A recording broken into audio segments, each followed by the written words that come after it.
Life in the Middle Ages was dangerous. Whether living in a communal settings, fighting abroad, or simply tending a field, there were numerous challenges what could bring it all to an end. Life inside a castle or a monastery may have offered some protection, but you're there just as exposed to horrible, contagious diseases as everyone else.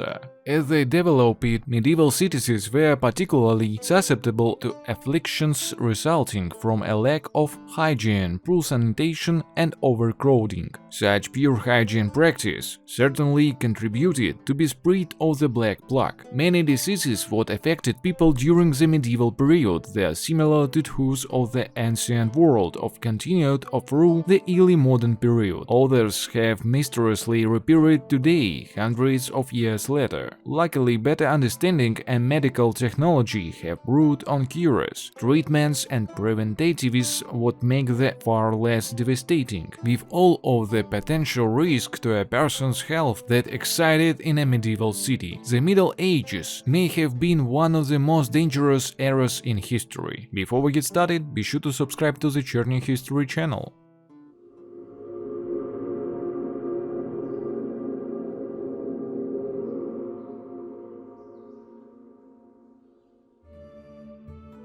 Caused by the microbacterium Leprae bacteria, leprosy is arguably misunderstood today as it was during the Middle Ages. Now call it Hansen disease. Leprosy results in skin lesions and never damage what can impair a person's eyes and limbs. Leprosy develops slowly and visible symptoms can take decades to manifest. In medieval society, lepers were shunned and cast out of cities, towns, villages, and even the smallest of communities. Leper hospitals were established outside of town centers during the 12th century in France in the Low Countries. Facilities tasked to solely care for lepers were known as leprosoria and fell under the charitable auspice of the church. The social class of the leper dictated their overall reception, however. Alice the leper, a lay sister from the Cistercian monastic order, remains the patron saint of the blind and the paralyzed after becoming both due to her leprosy.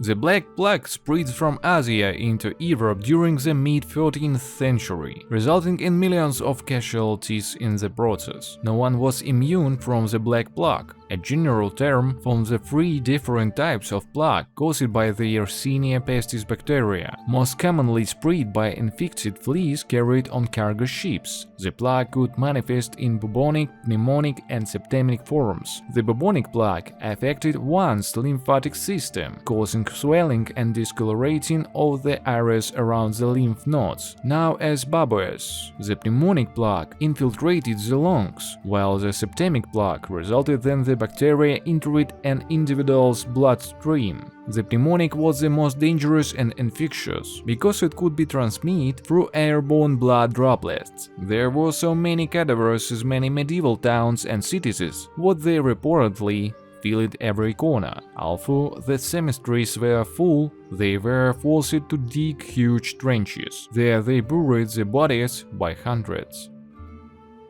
Saint Anthony's fire, caused by eating grains contaminated with the Clavices purpurea fungus, is also known as ergotism. The ergot fungus grows on moldy grains and, when ingested, can cause redness, swelling, and gangrene. Rye was produced and consumed in large quantities by the poor and was especially susceptible to the ergot fungus, though the disease affected the lower classes in the greatest numbers. When one is first struck with Saint Anthony fires, red spot appeared on the flesh.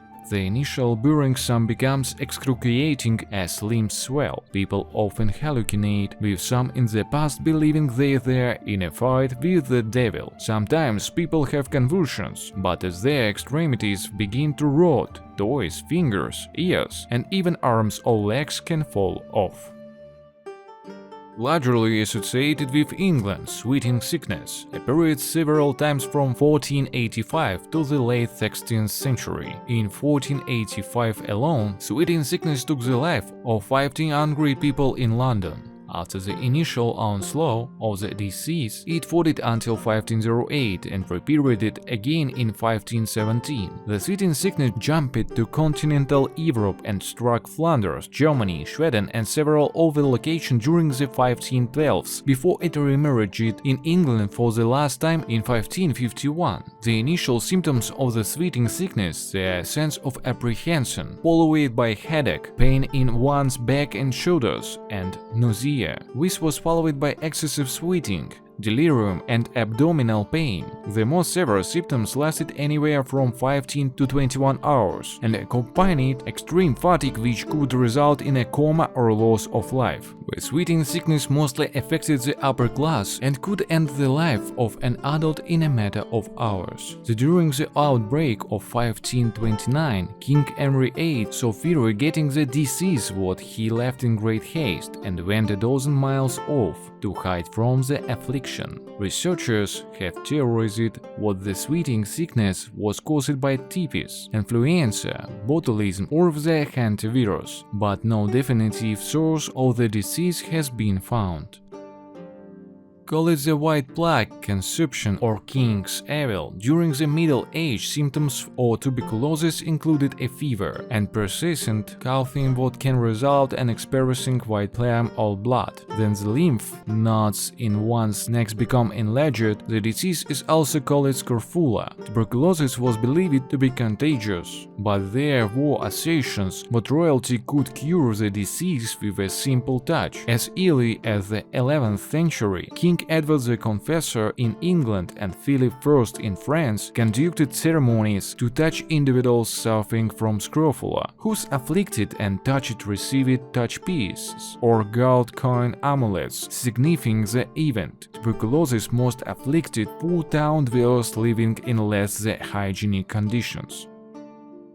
Also known as the flux, dysentery was endemic during the Middle Ages, common in medieval towns, cities, villages, monasteries, and among groups of soldiers. Dysentery results from bacteria or parasites in water, or contaminated food and causes bloody diarrhea, fever, and dehydration. Saint Martin, Bishop of Tours, described his own bout with the disease as so bad that he completely gave up any hope of living. Generally, no one was safe. A fact 15th century Italian polymath Girolamo Savonarola made clear when he observed the pestilentially dysentery affected, not only in the same house but also in entire locale, and with the affliction moving from a child of 10 or 15 to a sexagenarian. Savonarola himself came down with dysentery in 1495.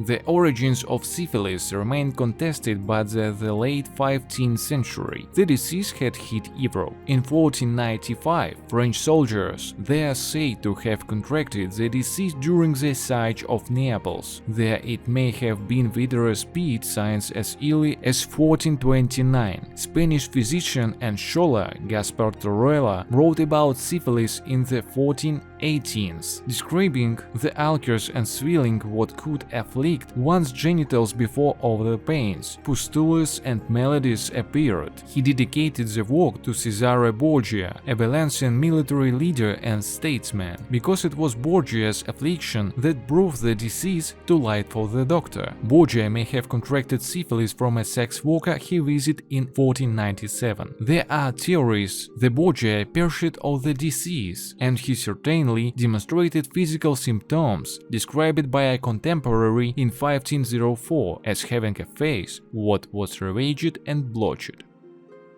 Both pneumonia and pleurisy they are common during the Middle Ages, and once the writing of Galen, they are translated into Latin during the 5th century. Distinction between the two conditions became more clear. According to Galen's Therapeutics of Glaucon, both pneumonia and pleurisy they are respiratory diseases, but the former presented with a fever, difficulty breathing and chest pain. Some individuals showed signs of redness and had difficulty laying down, often attributed to humor in the lungs. In contrast, pleurisy also included chest pain, but the discomfort could radiate through the shoulders and down into one's groin. Both applications could result in coughing up blood. The important distinction was what pneumonia could lead to pleurisy, but the latter could also result from traumatic damage as well. Treatments for both were determined based on the cause. Smallpox declined during the Middle Ages, but it did not disappear as a disease what had been around from millennia. A portion of population built up an immunity by the 10th century. As early as the 9th century, Islamic scholar Abu Bakr Muhammad ibn Zakaria al-Razi wrote a medical treatise on smallpox and measles, describing symptoms and treatments for both. Al-Razi was fundamental in distinguishing between the two diseases, which had previously been lumped under the larger category of rages. He determined what measles was not as serious as smallpox and that they had different causes. Al-Razi described the symptoms of smallpox as fever, back pain, and restless sleep. A person would feel swollen and their skin would be inflamed, similar to how the measles would manifest, but the latter often included headache and nausea. Smallpox, on the other hand, involved lethargy, throat pain, and thick throat saliva what could affect breathing and speaking. Al-Razi believed the best way to treat smallpox pustules was to rub, steam, purge, and bleed the afflicted individual. Evidence of arthritis has been found in skeletons from the medieval period, and several descriptions of the affliction can be found in medieval texts. 13th century Franciscan encyclopedist Bartholomeus Anglicus called it arthritis, an age and disease in the fingers and toes with swelling and pain, and said arthritis was the result of the age of the patient and the region in which he lives and from the climate.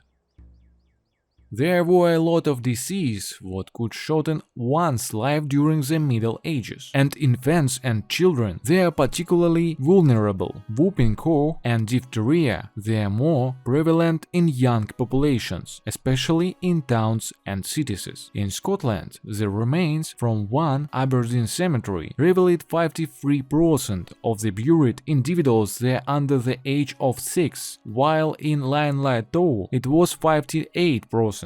Diseases weren't the only causes of infant mortality. Iron deficiency, often the result of extended breastfeeding, was common, which could contribute to poor health for women and their children alike. Additionally, bleeding during childbirth or a miscarriage could further weaken a woman with anemia.